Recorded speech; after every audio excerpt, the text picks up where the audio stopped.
रामकृष्ण हरी. कसे आहेत सर्व? मजेत ना? तर चला आज बनवूया आपण मेथीचे पराठे. त्यासाठी मी ताजी ताजी मेथी निवडून घेतली आहे. मस्त अशी 2 पाण्याने स्वच्छ धुवून घेतली. आता तिला मस्त असं बारीक कापून घ्यायची. मग आता आपली सगळी मेथी कापून घेतली.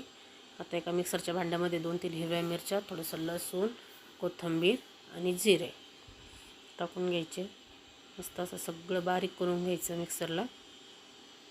एका कढईमध्ये थोडंसं तेल टाकायचं, त्याच्यामध्ये लसूण आणि हिरवी मिरची वाटलेली टाकून मस्त परतून घ्यायची. आता आपण बारीक चिरलेली मेथी टाकून घ्यायची, त्याच्यामध्ये परतून घ्यायची. थोडंसं मीठ घालायचं.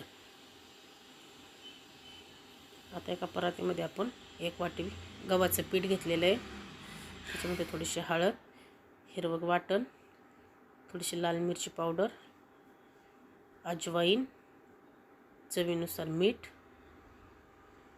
धनेपूड, जिरे पावडर आणि मस्त अशी परतलेली मेथी आणि पांढरे तीळ घालून मस्त असं सगळं एकत्र करून घ्यायचं. थोडं थोडं पाणी करून घट्टसर गोळा मळून घ्यायचा.